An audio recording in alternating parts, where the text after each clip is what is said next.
So what most people would look from the outside is they say, oh, this is a guy who has it figured out. He's got it dialed in. He's achieved X, Y, and Z. And what you're saying is you don't even fully believe that you've reached your capacity. I haven't even touched 50% of it yet because I didn't realize until I got so sick how sick I was going into some of the hardest things in the world.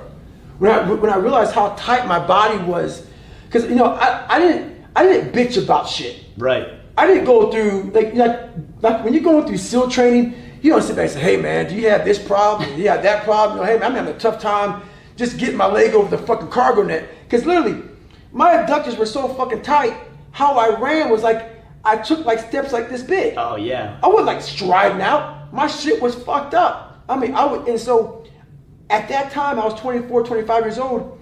I was literally spitting in a 64-ounce Gatorade bottle. At nighttime, I would drink it. And then at nighttime, I would hawker up these brown fucking loogies, and the bottle would be halfway full by the time I got up at 4 o'clock in the morning to go back to work. I figured everybody was doing this. Right. No. The inside of my body was all fucked up. I was definitely ill. I'd be swimming in the fucking ocean. This coughing. I had double pneumonia all through. I was fucked up. I thought everybody had this. No, not everybody was that fucked. I had stress fractures. Why did I have stress fractures? Because my body was so tight in my hips that was forcing my body to go in. Oh, yeah. And I was putting pressure all on the inside of my body. So I lived with stress fractures, trying to tape up my body, tape up my shins, tape up shit. You don't go through. So I went through training this way. I was so fucked up. Issues with my fucking abdomen, issues with my fucking groin, all kind of messed up issues. So I realized I went through training, 100-mile race, 200-mile races, pull-up records, all on the mind. It wasn't a physical thing I had. I was broken, literally broken at the start line of everything I did, including Navy SEAL training, Ranger School. Everything I did in the military, I was fucked. But I didn't sit back and say, hey man, so no one knew. Right. No one knew. Yeah, because you weren't talking about it. I wasn't talking about it. And this is really the first time I really talked about it. So I basically realized, my God, man, at the 6th time in my life, I realized, my God, I was so fucked up the entire time. So now, the mind is so powerful. I figured that out. Sure. Now, if I can get this body all stretched out, opened up, get all my organs working properly, now let's see at 44, let's see what can really happen. Yeah, so you're just getting started then. That's the mentality right now, man. So, yeah. What separates somebody like yourself? Because, I mean, let's be honest, you're not the only one who's dealt with serious hardship in your life. No, not at all. But what separates somebody like yourself who's managed to rise above it and somebody who takes the same type of hardship and uses it to play a victim card or a pity party and go cower in the corner? Right.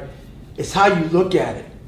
And I looked at my shit was, this is the perfect training ground to being a man. You know, a lot of people, like I was talking about, taking the path of least resistance. I believe in life you must earn the right to be called a man. And a lot of people do not think the way I do, and that's fine. I'm not asking you to be David Goggins. Trust me, it's a hard fucking road to hoe. It's not fun. Like it. It's not fun all the time. But the thing about it is, you have to look, I looked at my hardships as challenges. Once I got over the pity party, because I went through that phase. Of course. I'm a normal human being. But I realized that got me exactly where I was at, even worse. As I looked at those challenges the way most people do, woe is me. Why the fuck can't I get a break? Why? I wished I was better. I wish my parents were better. I wish I had a better education. I wish this, I wish that. They have all these wish sandwiches. I started realizing, how can I fucking figure out how this shit can fucking work for me? So the one thing we don't do is when we're in that dark place is a great learning environment. If you can sit back in a dark place and find quiet to just think, there's so much power in your failures, in your fucking, in your suffering. Because why? You're still alive. Mm-hmm. You're still fucking here. So you gotta look at that shit as, my God, man, this is power, man. Like, now I gotta flip this shit. How many men will be able to do what I'm about to do, what I'm about to try to do? Like, literally, what gave me strength was when I was at the worst of my worst, How many men would even fucking say they want to try to be a Navy SEAL right now? Yeah, very few, if any. I'm at the worst spot of my life. Like, I can't even walk down the street, let alone run down the street. And I'm going to now call a recruiter up and try to be a SEAL. There's a lot of power in that. But people don't see it there. They see, man, that's stupid. Did you believe at that point that you really could, or were you being, do you feel like, I don't know, over aspirational, or did you like genuinely believe I could do this at that point? I genuinely believed I could do it. And the reason why, because I had this voice in the back of my head that I kept on running from. I was afraid of the water. I was afraid of dealing with things that made me feel unaccepted. I didn't accept myself. So I kept on going towards things that I felt good.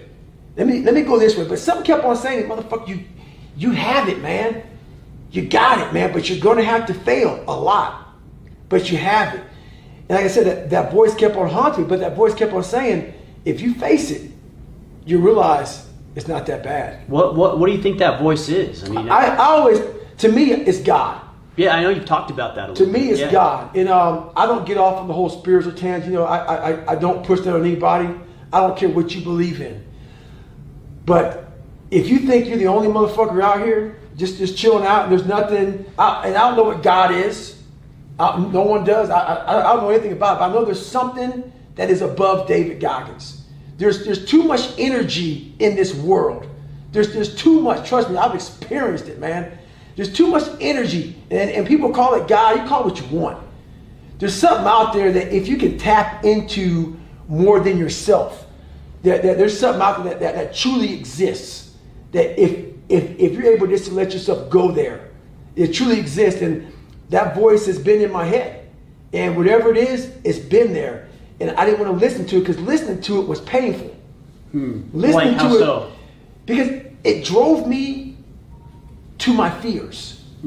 It drove me to my insecurities. It drove me to my lies. It drove me to the spot that made me feel self-doubt. And I didn't want to go there. It drove me, like, hey, over here in this pile of shit where everything is at, you're going to find the true meaning of your life. But I'm like, over there is all the bad shit. I don't want to go over there. Right. Like I don't want to. You? I don't want to go like my dad's over there. The people didn't like me over there. I'm over there. All that shit is over there. But once you go over there and start to re-examine that shit and start to master what you're afraid of, it's unbelievable, man. Like I wish to God, the only way I can really describe it is if I can get my brain and put it in someone's head and say, all right, motherfucker, just shut the fuck up and just hear. I can't explain it well enough. But here, I'm not super fucking man. Just this, look, this is what happens. Because basically, what's over there is victory. It's all fucking victory. But you have to have the balls and the fucking courage, man. And that's the hard part. There's no science behind this shit. There's no fucking practice. Literally, you have to have the balls to go in your own life, in your own shit.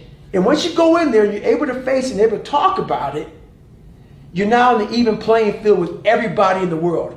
I don't give a fuck where you come from, how much money your parents have, how much money you didn't have. If you're able to handle yourself, know what you're about, know what you're made of, know how fucked up you are now on an even playing field with the world. So once I did that, all these people who have more money than me, where they came from, had great parents and everything, they're like, oh my God, I caught all you motherfuckers.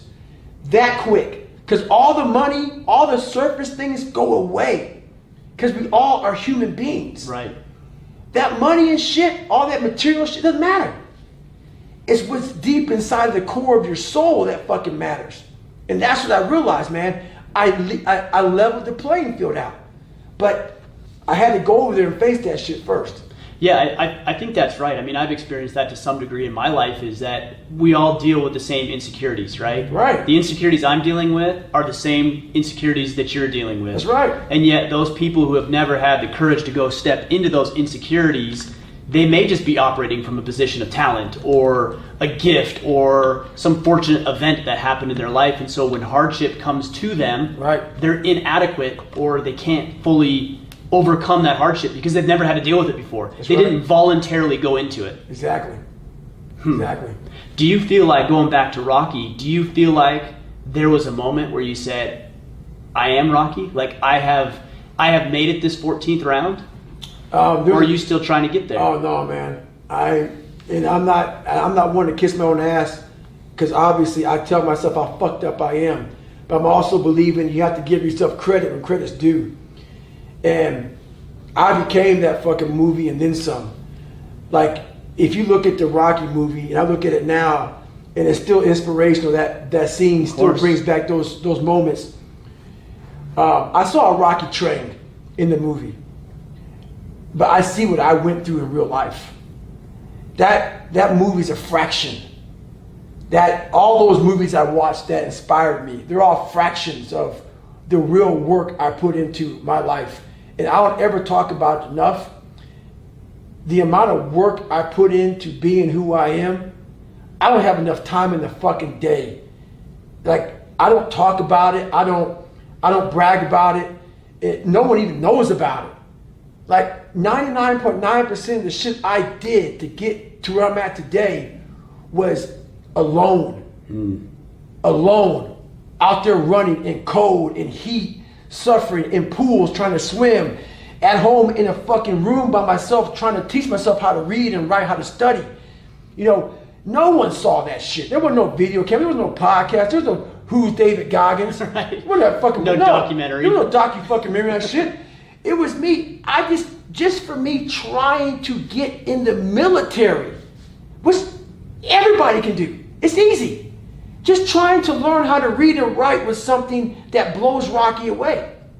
So all these different challenges that I've been through in my life, I've easily, you know, I don't look at that movie the same way, because I'm proud of what I created, but I'm more proud I created it without an audience, without a cheering squad, without someone like, you know, like you run the Boston Marathon and people love that race. They run so fast because for 26.2 miles, there's a motherfucker just, come on, man, you got it, you can do it. You know who you are when there's no motherfucker out there when you're running. And you're at mile 75 of a 150-mile race, ain't nobody cheering for you. You're broken, you're fucking defeated. It's you and you alone in your fucking head. And I stayed that way for the better part of 30 fucking years, trying to figure this shit out. And once you figure it out, you look at everybody, hey, so you're all broken now. You know, is that how you want to be? Yep. Yep. If you can feel, if I could put my brain in your fucking head, you said the same fucking thing. You would no longer think I was fucking crazy. You no longer think I was sadistic. You realize, motherfucker, this guy found it. He found it. We're all looking for this feeling. We're all looking for this feeling. People look at me because I don't always smile and I'm not always jovial and all that bullshit. Yeah. Nah, man. Don't get it twisted, dude. People see, oh my God, you look in his eyes, you see like almost an emptiness. People say that about you? Oh yeah. That actually surprised me, because from the minute I walked in this room, I saw something different. Because you understand. So many people who are judging us don't understand. They don't want to look in the eyes of me. They don't want to look in the eyes and study them. What you see in me is fucking real life. That's why a lot of people resonate with me, because I skip through all the fluff. I skip through all the fluff. Right. Fuck that. I can't fluff shit. I can't. Why? I don't know what that is. Life didn't present me with fluff. So I'm expressing to you what I know a lot of us are going through. A lot of us are going through fucking hell. Maybe not as bad as me, maybe worse than me. Sure. But they don't know how to express it, because we're supposed to live in a fucking world where we have to talk a certain way. We have to walk a certain way. We have to act a certain way. A kinder, gentler world. Nothing gets handled in that fucking world. You stay fucked up in that world. You stay in a world of things will get better because someone said they would, and I need to find peace. No, you need to go to fucking war with yourself, man. At the end of that fucking war, you'll sit back all damaged and bruised and scarred up and fucked up, and maybe your psoas muscles so tight that you may lose 2 inches on your fucking body. Who knows? But at the end of that fucking war, you're gonna sit back on a couch, maybe have a fucking glass of water. If you drink a beer, you drink a beer. The war may be 30 fucking years, but when it ends, You will know what the fuck it's all about then. And then you'll find your fucking peace. You'll find your fucking peace then. But until then, you'll always be searching to find that nice, kind book that guides you beyond all your personal suffering and shit. That miracles your fucking ass to peace. It doesn't happen, man. Maybe it does for some people, but you're just scratching the surface of real life. Yeah, I don't know if it does. I mean, you're touching on a point that a lot of people don't talk about, and that is just being with yourself. Yes. Right? I mean, you've been with yourself for thousands and thousands of hours suffering through some of the most difficult obstacles that we have ever placed upon ourselves. Right. And I think people are really quick to put themselves around others. A lot of the times I think it's to distract themselves 100%. from dealing with their own reality. But is there value in mentorship? I had a friend, and he knew you and I were going to be talking, and he said, ask him about mentorship. He didn't talk about that a whole lot. So I want to know, is there value? You're talking about the value in being alone. I can definitely see how that's viable. Mm-hmm. But is there value in mentorship? Is there value in coaching? Is there value in these other things as well? There's great value in it, but you got to make sure it's the right mentor. You have to make sure that motherfucker is doing what he's saying. What turns me off, which is why if I don't do what I say I'm doing, I'm not saying it. So many people now are caught up into mentorship, which is good. Sure. It's a buzzword. It's a buzzword. Sure. They're looking for that next motivational person, and everybody now is out there doing this shit. And they even put me in that I'm not a fucking role model to you. I'm not trying to be a fucking role model. I'm telling you what helped me the fuck out. I'm not telling you to be me, to follow me, to do what I do. Don't do that. I'll never say that. Too many mentors out here are mentoring people not fucking living in that shit. They fucking wake up, they have their fucking podcast, they go out to make their fucking money. They talk this great shit. They get from what I'm saying, they get from what you're saying, they get from what somebody's saying, they flip it in some fucking way and they fucking package it out and they sell it to people. It's a bunch of shit. Why? Because they're living the high life, they're living the good life, they're getting paid high, and they're not fucking putting in the work.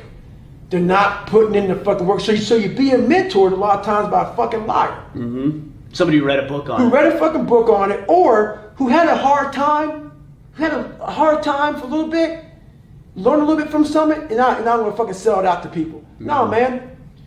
If you're living that, you have to live that way. You have to live in the grind of life. I'm not saying live in the hard times of life. Work out every day. Better yourself every day. Suffer. Go back to a spot that's not so fucking comfortable for you. Just because you made it and you've arrived somewhere, and if that's your mentality, you're no longer a fucking mentor. Yeah, if you've arrived, you made it, right? Don't fucking mentor, motherfucker. If you're happy where you're at, take a few steps backwards and go back to where that one spot that made you. That spot that made me was that time on the couch and sitting with a fucking chocolate milkshake, 297 pounds. I can't go back to 297, but I can go back to how that time felt, because that's when I was the hungriest. We lose the hunger and then we go into mentoring people.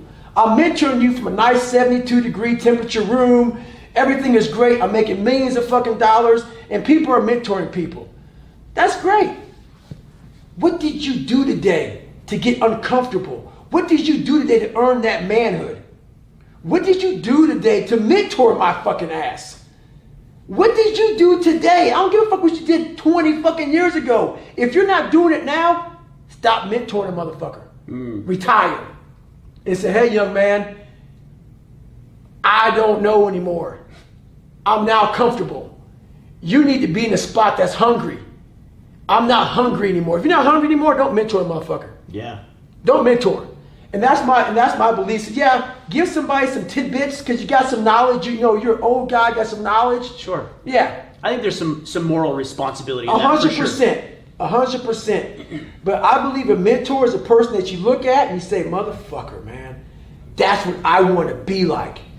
He's 44, he's whatever he is, he still lives it, he talks it, he lives it. A lot of people are talking it. The moral of the story is this. A lot of people are talking it and they ain't fucking living it, and they're mentors. Yeah. Bullshit. That's why I'm angry.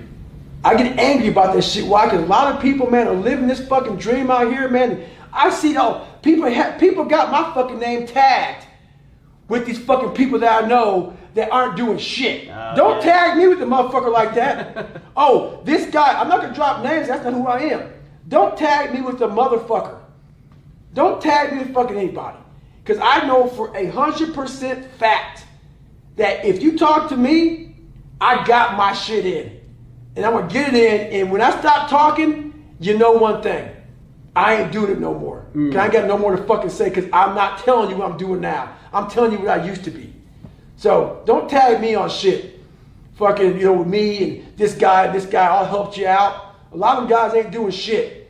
They're fucking reading the book, getting somebody else's shit, writing about it, and they're fucking your mentor.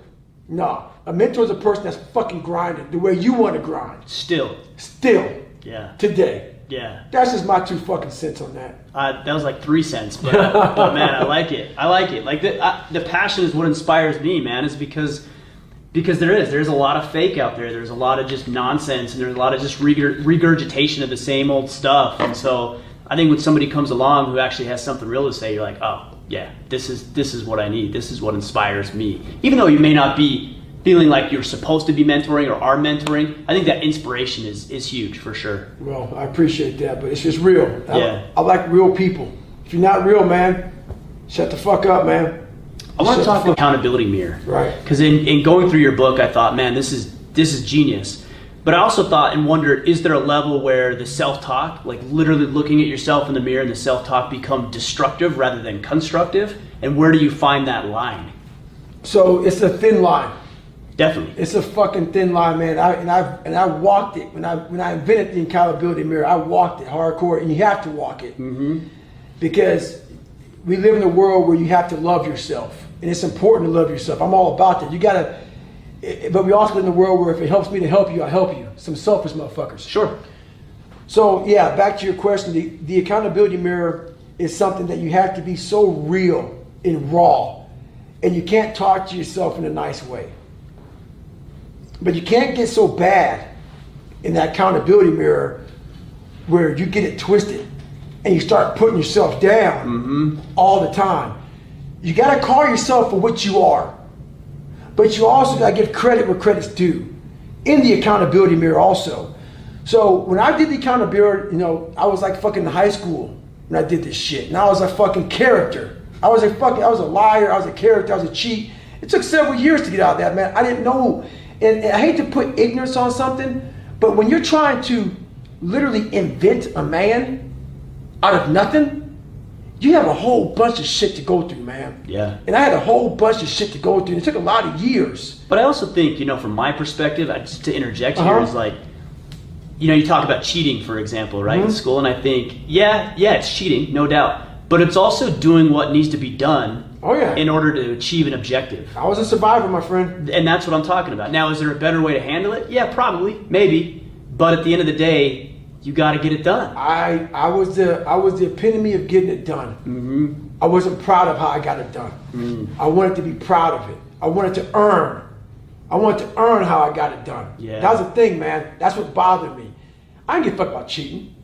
I still don't give a fuck. If there's a test going on, but the thing about it is now I'm happy that it bothers me. Now I'm like, motherfucker, you should know that shit.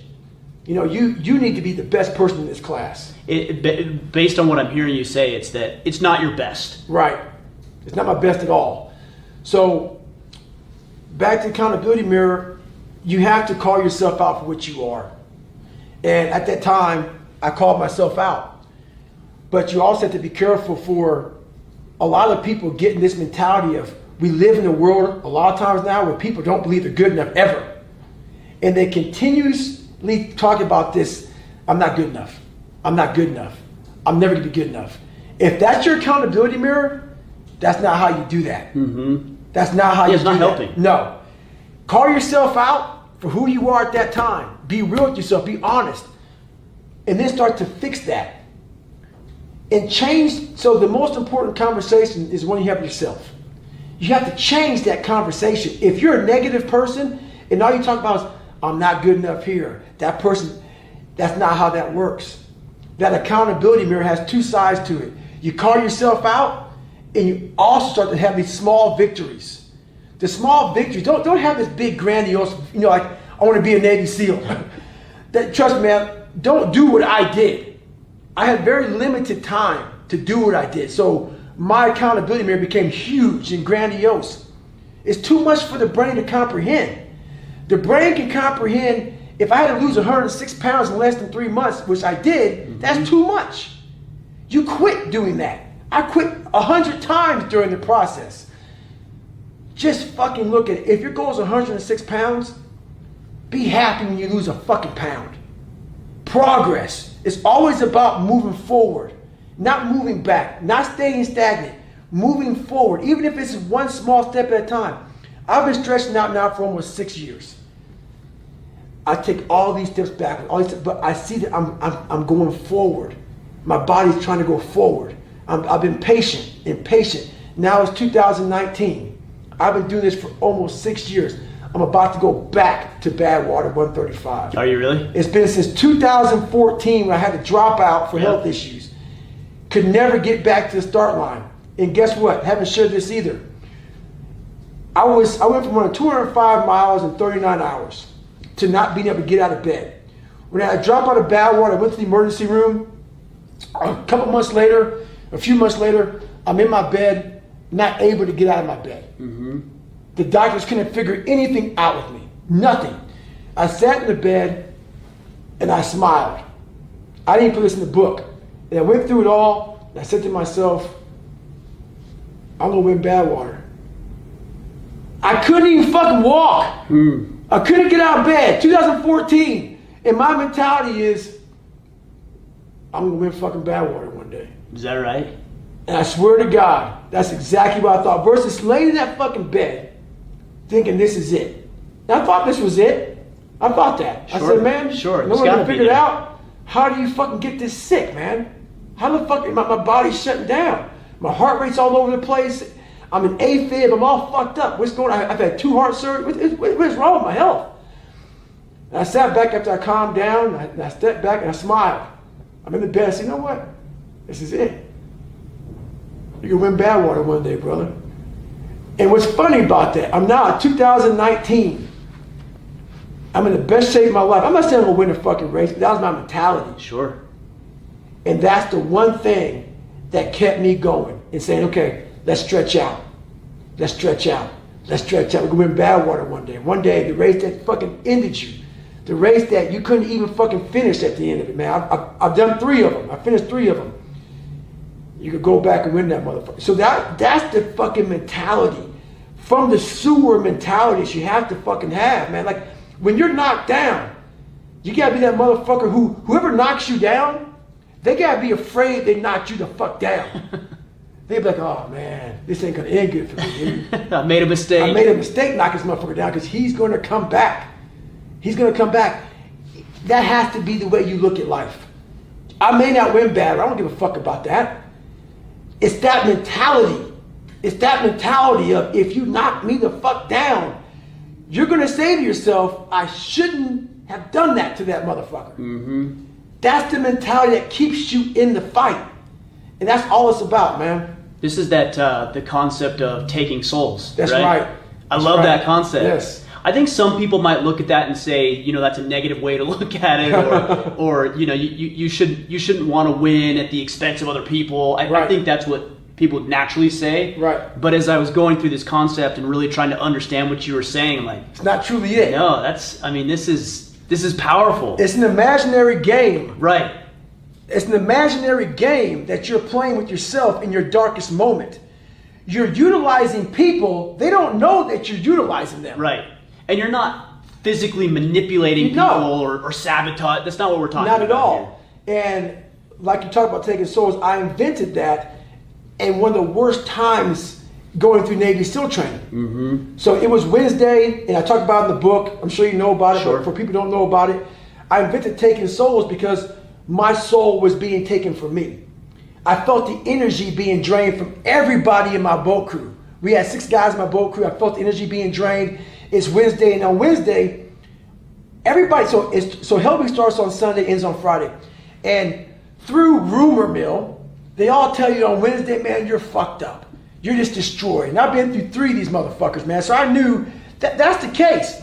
But that's the case because through the years, that was just the pass down. Sure. So you start to create someone else's fucking mentality. Self-fulfilling prophecy. That's right. Yeah. This ain't my fucking mentality. I'm what Tom, Dick, and Joe told me. I'm feeling what they said on board. So now you start to feel that way. You're all defeated and shit. So going through my second hell week, I'm realizing, hang on, man. Joe told me this shit. Joe ain't Goggins, motherfucker. Joe ain't Goggins. So this is how I talk to myself, man. I'm like, Joe ain't Goggins, motherfucker. So what you can do now, your boat crew's all fucked up. How you getting fired up? All right, man. So I'm looking at the instructors on the beach, and they're all fucking, they do 8-hour shifts. They have these instructors, 8 hours, they come in, they go, there's 3 shifts. So they're all fresh, and they're all chilling out. Yeah. Parkas, it's nice and cold out there. They got nice jackets. We're all wet and miserable, sandy and fucked up. They got a cup of coffee, and they're looking at us, just jackhammering. I'm like, these motherfuckers are taking joy in this shit, man. I would take joy in it. But I also know that these guys, these instructors are looking at all of us students, and they're reminiscing back to when they were us. Of course. And how fucking miserable this time is for them. They're like, I would never want to do that again. There's power in that. There's power in knowing the human mind. So I'm like, okay, roger that. So what I'm going to do is I'm going to get inside your motherfucking heads right now. They don't know what I'm doing. So I get my boat crew of 5 other guys, me making 6 guys, and the whole evolution now is all you got to do is just lift your boat over your head, 6 of us guys, but by this time you're all weak and you're fragile and the boat's coming down. Yeah, it sounds easy, right? Yeah, it sounds easy, but on Wednesday, not getting any sleep, the boat's heavy. So now the boat's on your head. It's like, get the boat off your fucking head. And you're trying to pick it up. And this is the rhythm. This is the battle rhythm now. Now they're fucking with you. You're tired. You're a fucking zombie. And now they're playing the fuck games. You got them. You got them. The class is cut down in fucking size now. The chinks in the armor. The chinks in the armor. But I'm saying, okay, motherfucker, here we go. I tell my guys, hey, check it out, dude. Follow my lead. Just give me a few seconds. Give me a few seconds of motivation, man. So instead of just having the boat over your head, we're going to start fucking boat pressing this motherfucker, man. At the top of the boat press, we're going to loft that bitch. Like, dude, I don't know if you can. Like, just fucking, you can do it. Trust me. Just do it for a couple seconds and you'll find strength in it. So I start yelling, you can't hurt boat crew 2. Can't hurt boat crew 2. And my guys start to feed off. So like the boat's kind of doing this at first because some guys are in it, some guys aren't. After a while, man, the whole fucking boat crew 2 is fucking. So boat crew 2, it goes off your height. Sure, yeah. The taller you are, it's like a height line. Right. So boat crew 2, we're the second tallest boat crew. And we're just jacking this fucking boat up now, man. And me and my boy Bill Brown, the front of the boat. And so the front of the boat is the heaviest part of the boat. Okay. And we're just fucking going crazy. And all the other boat crew is just trying to just keep this motherfucker up. Hanging on. And we're just jacking it up. Can't hurt us. So now I'm looking, because they don't know what the fuck I'm even doing. Even my boat crew doesn't know what I'm doing. I'm looking at the fucking instructors' faces. And I can see that they're broken a little bit by the mere fact that it's fucking Wednesday and these guys are supposed to be dead. And they're not broken. Mm-hmm. And I saw a look in their eyes, kind of like the look I saw with Apollo Creed when Rocky got up. Yeah. The look of like, the fuck? And I could tell a lot of them respected us, but a lot of them also like, kind of like that hatred, like fuck you, like that alpha male mentality of you're now a it's a bit, game, it's a that's contest, right? You're a little bit better than me. You guys are students, but now we became the instructors. In my mind, this is power in your own mind. This is what I'm thinking, that they're thinking. So, I turn around after all that's done, and my boat crew now is fucking jacked the fuck up. And we start just to take over Hell Week again. We lost no races, 130 hours, lost no races, won every fucking race in my second Hell Week. And I turned to my boat crew as we're running out, the boat's in their head, we're all up in the front, and everybody else is fucking smoke behind us.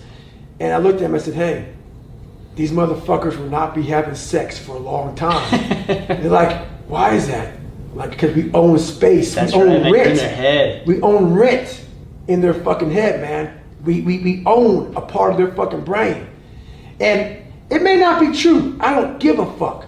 But in times of need, You must find ways to find strength. That's all it is. It's a tool at a time when you need it. Yeah. It's not about hurting anybody's feelings. Right. It's not about using up. It's a tool. I don't know what the fuck they were thinking. I don't give a fuck what they were Doesn't thinking. matter. Doesn't matter. I know on Wednesday night of Hell Week you're broken and I wasn't. And I know that something registered in their fucking head. That's enough for me. And the way you talk about it in the book is, I think if I remember correctly, that came back to bite you maybe just a little bit, because then they push harder, right? They're like, oh yeah, we'll show you, right? But again, I think what you're talking about is the benefits of going that route outweigh the potential punishment of having to do that. 100%, because when I found out that happened to me was I rode that high because I knew why. So why I started getting beat even more, I knew why they were beating me more. So now I knew I really had you. I knew I really had you. So now I even fed off even more. So the more you beat me now, the more I said, you can't hurt me, motherfucker. Yeah. You can't. So I was now like saying, now I'm gonna really, so now I didn't fall asleep. I wasn't tired. I never got cold. I wanted you to feel horrible now. Now that I see that now you're mad because I rose the level up, and now I see that now you want to beat me harder, now it's on. Yeah.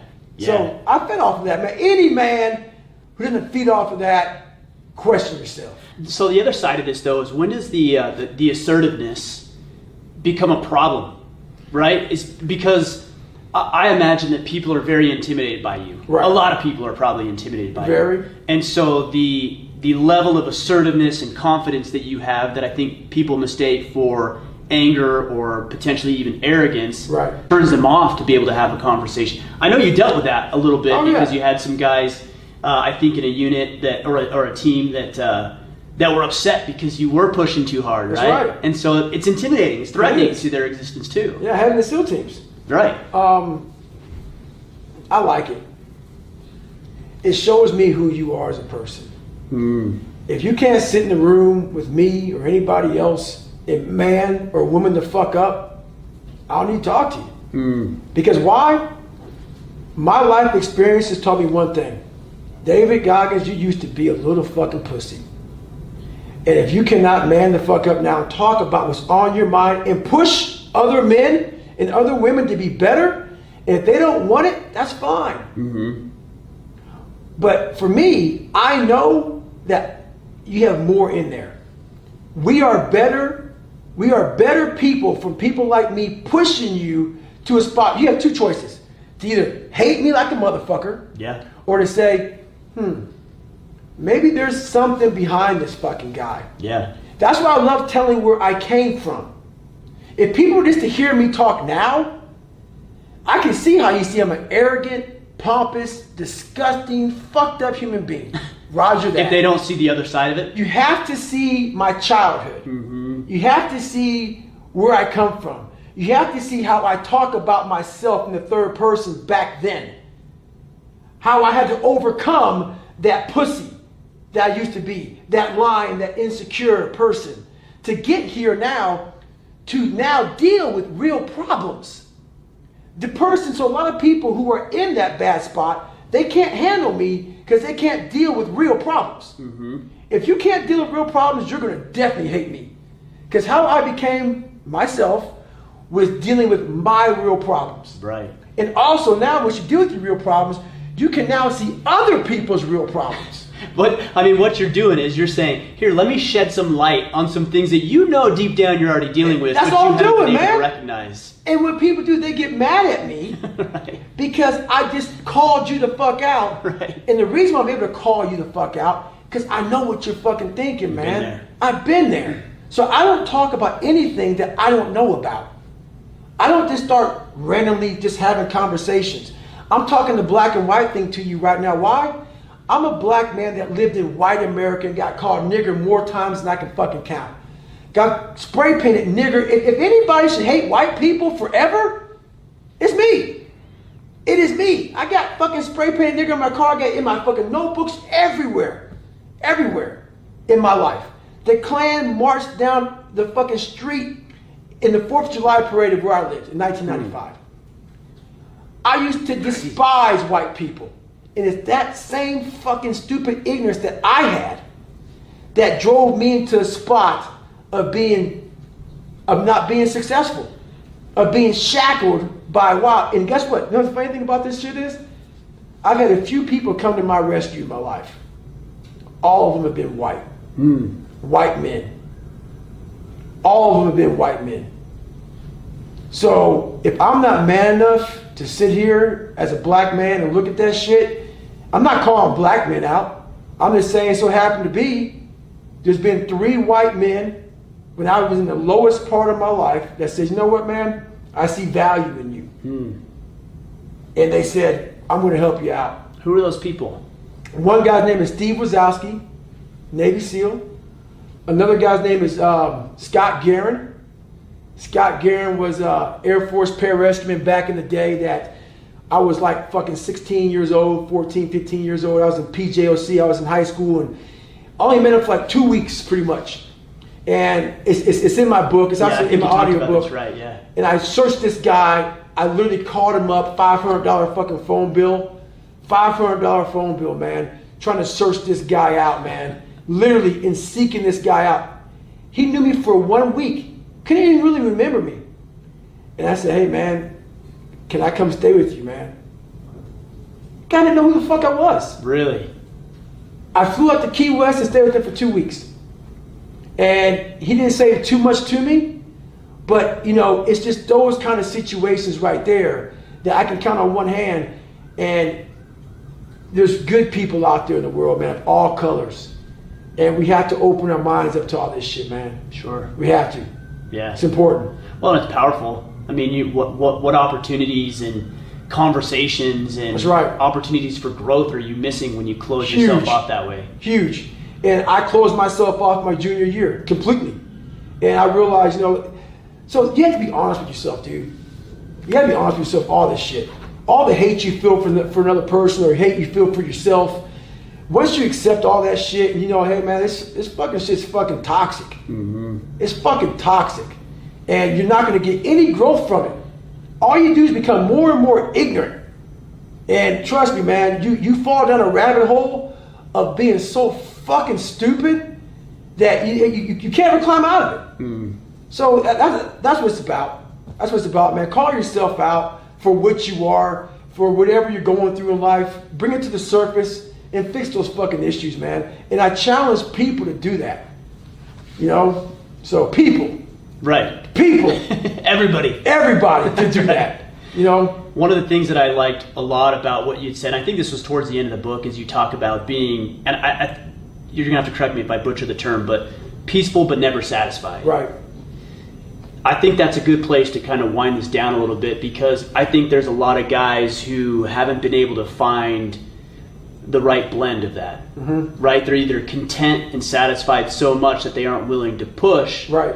Or they're pushing so hard for something and they can never be satisfied or happy with what they've achieved so far. Right. How does a man find that? So for me, how I found peace was through my story, going back through my life, seeing where I came from and where I'm at now. Seeing that journey. But the thing about it is you have to see the journey. First of all, you have to start your journey.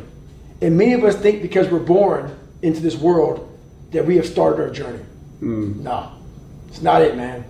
That's not it. It's not that simple. I wish it was that simple. Many people have died and lived to be 100 fucking years old and never started their journey. That journey starts when you start to meet yourself at that battle. When you start to battle yourself and start to break down those walls that you in society start to build in your own mind. Once you start to break down those walls, you've now started your journey. Your journey has to be hard at first to get through the other side to find peace. But what happens to a lot of us is, even happened to me, so I had to become sick. God made me sick and I couldn't run. I couldn't push anymore. So I had a lot of time to think about my life. And I never reflected back. Through reflections where you find peace. I never reflected back on that shit. I never reflected back on where I came from and where I'm at now and all the things I overcame. You have to slow your life down enough to respect what you've done for yourself. All the things you overcome. So to find peace, you need reflection. You need a lot of reflection to go back through and respect the journey. So through there, you find your peace. Now, to go back to the suffering part of life after you find peace, it's important because why? You can't ever think that you've arrived. There must always be growth. Like right now, I'm talking about the black and white issue, gay and lesbian, whatever the fuck you're dealing with issue. There's so much growth in that. There's so much growth in going back to school, going back to get more education, learning another culture, learning. It's just about constantly immersing yourself in something that you're just not comfortable with. Mm-hmm. It's not about running a lot of miles. It's not about, going back to these hard fucking like crucibles of like doing all these different challenges physically. A lot of the hardest challenges in the world are mental challenges of trying to be a better person. Like for instance, man, I talked to this guy the other day, man, just to bring up another race issue. He's like, hey man, like I gotta be honest with you, man. Like I was born hating black people. Mm. And he goes, hey, are you able to take this conversation? I go, yeah, what's up, man? He goes, you're my mentor. And I have to tell you this, man, because I grew up calling black people nigger. Mm. And he goes, and he looked at me, he goes, I hope that you don't hate me now. I go, you know how much fucking courage it took for you? I go, motherfucker, I respect you more now than fucking ever. I don't even know who the fuck you are, but now I respect you. Yeah. Because if you walk up to me and tell me this, that I'm your mentor, and then almost start crying to me, because for 30 years of your life, you made black jokes, called black people out of their fucking name, called them nigga. Now you're talking to a black man who was called nigga more times than I can count. You're telling me that, please don't hate me now, but you are now my mentor. Mm-hmm. That's growth. That's the suffering. That's part of the maturing in life that I'm talking about. So that's the going back and trying to always fix yourself. You're not always fixed. Through finding peace, you're proud of yourself. It doesn't mean that you're totally fixed and you're all good and everything is great and now I've arrived and I can be comfortable. No, man. It means that you're proud of yourself. Mm-hmm. But in being proud of yourself, take that time to say, okay, man, but I'm still fucked up in a lot of fucking areas. And that's that going back and constantly going back through that and fixing yourself. Yeah. So what's next for you then? I mean, I know you've always got something going. Talking about the race that you're going to do again. I mean, what else? What else can we expect from you? Honestly, right now, it's getting back to the start line of that race. Mm-hmm. I've applied to be I'm not even going to talk about that right now because I don't feel like fucking getting into that. But I've going back to Badwater, trying to get out there to that race again. That was the last 100 miler or over I've done, and that was 2014. Right. That means a lot to me. I want my ultra running career to end on a note of me saying, hey man, my health got the best of me. And honestly, just trying to better myself every day, man. That's the big thing for me. And I'm lucky at 44, whatever comes to my mind, I do. So I don't have anything that I regret. I'm not sitting at 44 saying, man, I wish I did that, man. Fuck, I should have done. No, I'm at 44 now thinking, man, all right, man. What the fuck am I going to do? Like right now, I know that I'm going to be getting into fighting a little bit more, jiu-jitsu. Oh, is that right? Yep, I'm going to be getting into that a little bit more. I promised Joe Rogan I'll start dabbling on that a little bit. So I'm dabbling on that. I have the right mentality, right mindset. I've been fighting for years. I don't know karate, but I know crazy, as James Brown said. So I've been fighting for. I have a good mentality, a good hard mentality, but I need to learn some technique. Sure. And I'm going to dive into that. You going to join the hunting community anytime soon? Definitely. I saw you shooting the bow with Cameron. Yeah. So I love the bow. I actually took on that pretty nicely. Yeah. Me and him, we'll get out and we'll attack that. But sure. I will definitely dabble into that, and just continue spreading the message. Whoever wants to listen to it, I won't be doing it a lot, but I pick my moments where I'll talk my bullshit and I go back into hiding. And people get tired of hearing my little raspy, fucked up voice, and I'll go back into hiding, man. Do what I do, man. Yeah. Yeah, that's awesome. Well, as we wind down, let me ask you a question I prepped you for a little bit, and that question is, what does it mean to be a man? It means everything to me. It means everything to me. It is the ultimate in sacrifice. What I believe it means to be a man, I believe it means to be, it's that motherfucker who people shouldn't understand. It's that guy that literally puts everything before himself. Everything before himself. Family, literally you're the foundation. Which is why I talk about you have to make sure that you're ready to be a man and have a family and take on these responsibilities of life, because you literally have to shoulder so much of the suffering. You don't want to see your wife suffer. You don't want to see your kids suffer. Yeah, there's a point with kids. Kids have to learn a little bit of suffering. Sure. It's important. But you want to make sure you have the answers. If you don't have the answers, you make sure that you know how to get the answers. You want to make sure that you have the money. You want to make sure that you don't put your family in a situation that they're in dire straits or you make these fucked up moves. And so it's the biggest responsibility in the fucking world. It is the biggest responsibility in the fucking world, which is why I'm always talking about be uncomfortable. Do something that sucks every day, because you're constantly trying to sharpen that sword as a man. And the sword is your fucking brain. Because you have to shoulder more than your share of the fucking task. 100% and then some. All the time. So what it means to be a man, it means everything. It means not sleeping sometimes. It means fucking sometimes, you go without to make sure that your family goes forward. And if not your family, maybe you're in combat. Maybe you're in a situation, you have to always make sure that you're doing for others before you do for yourself. But to do that, you gotta make sure you are a hard motherfucker. Because only a hard motherfucker can do that. Only a hard motherfucker can be in a situation that says, hey man, I'm at Ranger School right now, we're all fucking hungry as shit. And we're all men out here. But guess what, brother? Take that, man. You look like you need it more than me. And you're starving. Your stomach's fucking inside out. You lost 56 pounds and you're dying inside. But a man looks at another motherfucker and says, hey man, fucking take that, brother. So a man, in other words, is a fucking leader. A man's a leader. So, and that is the fucking hardest thing. And a leader is a motherfucker, man, you're oftentimes unhappy. People don't like you. People fucking hate you. People do not understand you, but you always have to make the best decision. And that takes a lot of balls. It's powerful. It's powerful. Well, I think everybody listening probably knows how to somewhat connect with you, but remind us anyways, how do we connect with you? Pick up a copy of the book, find out what you're doing, at least until you go into hiding again. Right. And then we'll catch up with you when you come back out, I guess. So all my social media shit is it's at David Goggins. And also my book, it says it's self-published. It's Amazon. Go to Amazon for the book. Audible has the audio book.